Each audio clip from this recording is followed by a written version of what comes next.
भाई आता है भाई मामी एक बात कहना चाहूँ भाई, डोंकी में कोई ना हो भाई, एक नंबर में चले जाओ भाई। एजेंट ने पैसे नहीं आगे पूछाए डोंकर के पूरे, तो डोंकर के नू गोली मार दी डोंकर ने।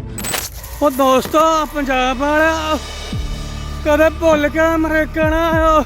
विदेश में जाके सेटल होना और अपनी लाइफ को ऐशो आराम से जीना, महंगी गाड़ी, घर, अच्छी एजुकेशन, अच्छी सैलरी और क्या चाहिए किसी को लाइफ में, है ना। ये सपना पूरा करने के लिए दशकों से लाखों लोग अपना देश छोड़कर विदेश में शिफ्ट हो जाते हैं। इंटरनेशनल माइग्रेशन 2020 हाइलाइट्स की रिपोर्ट की माने तो 2020 में 18 मिलियन लोग इंडिया से दूसरे देशों में शिफ्ट हो गए, जिसमें हर साल यूएई में माइग्रेट करने वालों की संख्या 3.5 मिलियन, यूएसए में 2.7 मिलियन और सऊदी अरब में 2.5 मिलियन तक है। दोस्तों, विदेशों में जॉब करना या पढ़ना गलत नहीं है, इवन आप वहाँ रहें इसमें भी कोई बुराई नहीं है। किसी भी देश में एंट्री लेने के लिए आपको वीजा की जरूरत होती है और कुछ लोग एजुकेशन वीजा पर जाते हैं तो कुछ लोग वर्किंग वीजा पर, और जो लोग घूमने जाना चाहते हैं वो टूरिस्ट वीजा पर ट्रैवल करते हैं। पर वीजा अप्रूव करवाने के लिए भी ना बड़े पापड़ बेलने पड़ते हैं। एजुकेशन वीजा तो मिल भी जाता है पर वर्क परमिट आसानी से नहीं मिलता है। कभी कभी इसी अप्रूवल के लिए आपको सालों साल इंतजार करना पड़ता है। लोगों में इतना पेशेंस होता कहाँ है, और यही वजह है कि ज्यादातर लोग दूसरा तरीका अपनाते हैं जिसे आप इलीगल माइग्रेशन कह सकते हैं। मोस्टली पंजाब साइड आपको ये देखने को ज्यादा मिल जाएगा। इलीगल माइग्रेशन में आपको डायरेक्ट नहीं, इनडायरेक्ट वे से देश का बॉर्डर क्रॉस करवाया जाता है। इसे डोंकी प्रोसेस कहते हैं। इसमें कई देशों के कई सारे एजेंट्स आपस में एक दूसरे से कनेक्टेड रहते हैं और ये एजेंट आपको ये तसल्ली दिलाते हैं कि वो आपको सेफली आपके डेस्टिनेशन तक पहुंचा देंगे। आपके साथ कुछ डोंकर्स को भी भेजा जाएगा जो आपका रास्ता क्लियर करवाने में मदद करते हैं। और क्या आपको पता है कि ये डोंकी प्रोसेस क्या है और ये कितना रिस्की है? बात करूं डोंकी प्रोसेस की तो आपको इसके लिए एजेंट ढूंढने नहीं पड़ेंगे, बल्कि पंजाब साइड तो हर एक घर, हर एक दीवार, ऑफिसेज के बाहर आपको इनका नंबर मिल जाएगा। सिंपल है, इनका काम बस जाल डालना होता है, बाकी मछलियां अपने आप ही फंस जाती हैं। ये लोग ऐसे लोगों की तलाश में रहते हैं जिनका वीजा रिजेक्ट कर दिया जाता है या फिर अप्रूव ही नहीं होता है। अब बात करें अमाउंट की तो $20,000 से $75,000 तक लोग इन्हें पे कर देते हैं सिर्फ अमेरिका तक पहुंचने के लिए।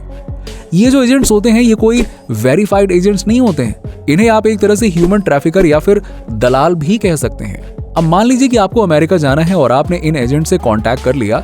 ये आपके सामने एक पिलर तैयार कर देंगे कि आपको यहाँ से मैक्सिको की फ्लाइट लेनी है और फिर मैक्सिको से अमेरिका की, जिसकी सारी व्यवस्था ये लोग ही करेंगे।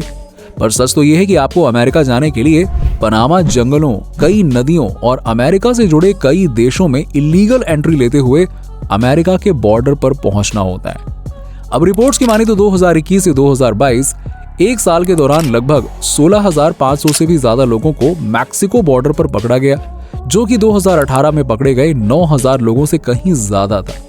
ये वो लोग हैं जो पकड़े गए, पर हजारों लोग ऐसे भी हैं जो बॉर्डर पार करने में कामयाब हो पाए हैं। मैक्सिको पनामा के जंगलों को पार करने के लिए आपको अपनी जान का जोखिम उठाना पड़ता है। अगर आपको लगता है कि आपको सफारी में बैठाकर ले जाएंगे या किसी मस्त एसी वाली गाड़ी में, तो आप बिल्कुल गलत हैं। ऐसे सुहावने ख्वाब छोड़ दीजिए। आपको अकेले ही ये सफर तय करना है, जिसमें रास्ते में कई सारे जंगली जानवर और तो और माफिया लोगों का भी सामना करना पड़ सकता है। मोस्टली केसेस में एजेंट आपसे आधे रास्ते पर ही पूरी रकम मांगने का दबाव बनाने लगता है और अगर थोड़ी सी भी लापरवाही हुई तो आपको वहीं पे गोली भी मार दी जाती है। न्यूज आई है भाई, एक भाई की मौत होगी भाई, डोंकर ने गोली मार दी उसका, और भाई उसकी लाश पड़ी मिली थी भाई की। भाई एजेंट की तो ये है, एजेंट ने पैसे नहीं आगे पूछाए डोंकर के पूरे, तो डोंकर के नू गोली मार दी डोंकर ने। बालक कितने मरे हैं भाई, कई बालका की न्यूज मैंने सुनी है भाई।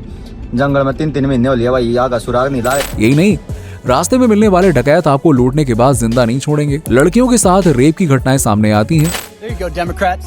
This is your open borders right there. Got these scumbags coming in from Colombia. Got his gun, ammo, and the condoms they're using to rape the women. That's what your open borders do.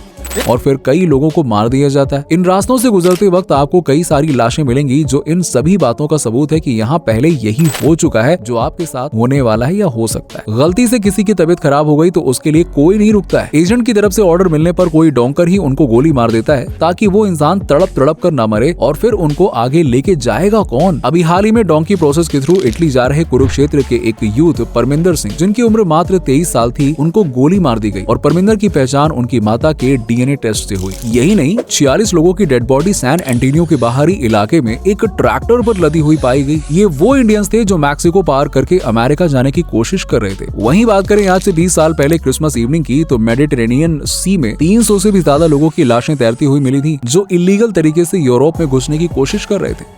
दोस्तों, अगर आप YouTube पर search करते हैं इस बारे में, तो आपको हजारों ऐसे इमिग्रेंट्स की वीडियो देखने को मिल जाएगी जो आपको अपनी सिचुएशन बताते हैं और ये भी हिदायत देते हैं कि आप ऐसी गलती ना करें। भाई हम अमेरिका डोंकी खातर आए थे भाई, 4 जने बचे भाई, हम भूखे पेट चलने लग रहे 5 दिनों की जंगला में। देखियो भाई मैक्सिको के भाई ऐसा है, देख पता के माँ बाप का कल्ले कल्ले बालक हूँ भाई, 35-40 लाख रुपए दे के हमारे माँ बाप ने, अब न 2 महीने हो गए हमारे माँ बाप तक बात भी नहीं करी। सभी भाई आता है भाई। मैं एक बात कहना चाहूँ भाई, डोंकी में कोई ना हो भाई, 1 नंबर में चले जाओ भाई। इसके बावजूद भी लोगों में डोंकी प्रोसेस के द्वारा बाहर जाने की चाह में कोई कमी दिखाई नहीं देती है, बल्कि हर साल नंबर्स बढ़ते ही जाते हैं। पंजाब, लुधियाना, हरियाणा, यहाँ के यूथ इस प्रोसेस को करने में बड़ी बहादुरी समझते हैं। उनका मानना है कि ये एक एडवेंचर्स का तरीका है किसी भी देश में घुसने का, और इसमें किसी प्रकार के वीजा की जरूरत भी नहीं होती है। पंजाब के मोस्टली सभी गांव पूरी तरह से खाली हो गए और इसके बाद अब कई सालों से हरियाणा इसी कतार में है। हरियाणा के कुछ गांव जैसे कि धतरथ, मोरखी और कलावा डोंकी सीकर्स के नाम से फेमस हो गए हैं। यहाँ के लोग टूरिस्ट वीजा से दुबई जाते हैं और वहां जाने के बाद किसी सस्ते होटल में पनाह लेते हैं और फिर वहां से एक कंट्री से दूसरी कंट्री में छुप छुपाकर ट्रैवल करते रहते हैं, जब तक वो अपने सपनों के देश के बॉर्डर को पार न कर लें।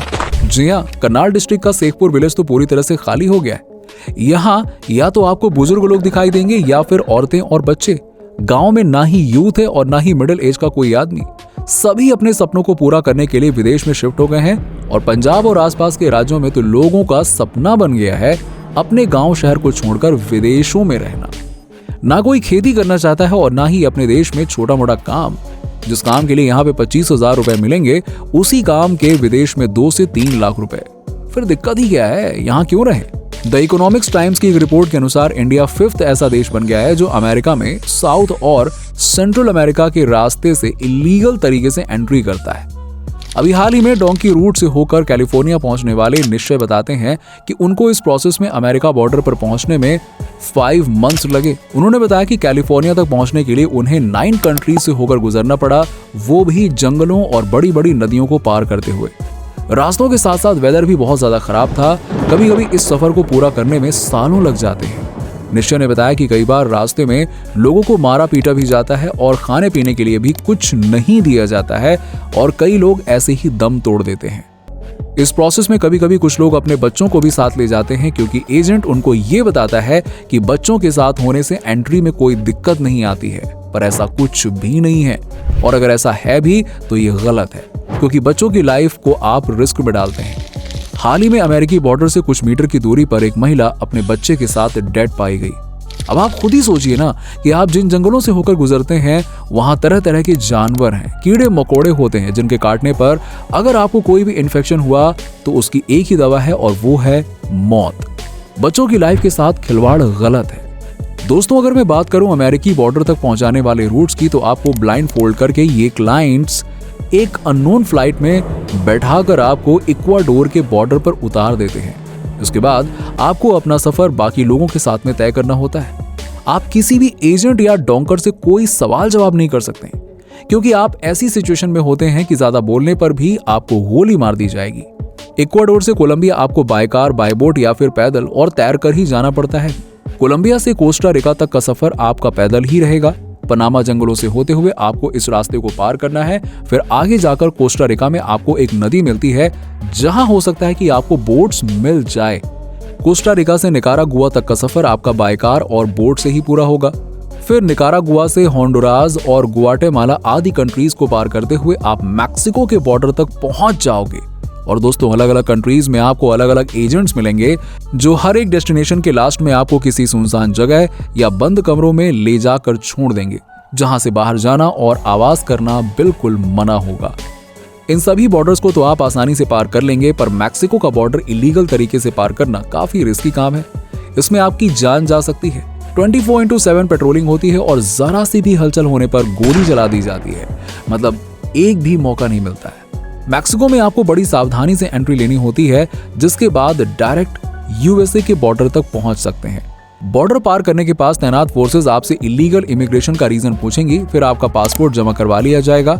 आपको खुद के डिफेंस के लिए वहां पर एक लॉयर हायर करना पड़ेगा जो ये प्रूव कर सके कि आपको इंडिया में या जिस भी देश से आप आए हैं वहां जान का खतरा है। अगर ऐसा कुछ आपने कोर्ट में साबित कर दिया तो आपको एक शरणार्थी की तरह वहां पे रहने दिया जाएगा, पर इन केस आप ये प्रूव करने में असफल रहते हैं तो आपको वहां से इंडिया डिपोर्ट करवा दिया जाएगा।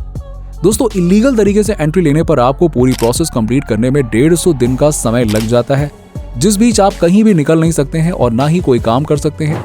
इस बीच वहां आपसे वो सारे काम करवाए जा सकते हैं जिसके लिए उन्हें अच्छी खासी रकम पे करनी पड़ती है। वैसे अगर आपको किसी भी देश में जाना है तो उसका डायरेक्ट वे सबसे ज्यादा बेहतर है, ना कि इनडायरेक्ट। किसी देश में वीजा के बल पर एंट्री लेना बेहतर है। अगर आपका वीजा अप्रूव नहीं होता है तो कुछ समय इंतजार कीजिए। एडवेंचर के नाम पे अपनी जान और अपने परिवार वालों को जोखिम में मत डालिए। वैसे देश के अंदर भी काफी अपॉर्चुनिटीज हैं, लेकिन अगर आपको लगता है कि आप बाहर ज्यादा बेहतर कमा सकते हैं तो आप वर्क वीजा, एजुकेशन वीजा के दम पर ही जा सकते हैं। ये डोंकी प्रोसेस सिर्फ एक तरीका या ट्रैप है जिसमें लोग अच्छी खासी रकम के साथ साथ अपनी जान भी दांव पर लगा देते हैं और मोस्टली केसेस में आपको दोनों से ही हाथ धोना पड़ता है।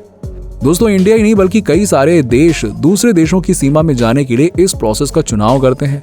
अब आप खुद ही सोचिए, अगर आप किसी देश में इलीगल तरीके से जाते हैं या आपके देश में कोई इलीगल तरीके से आता है तो आप उस पर कितना ट्रस्ट कर सकते हैं।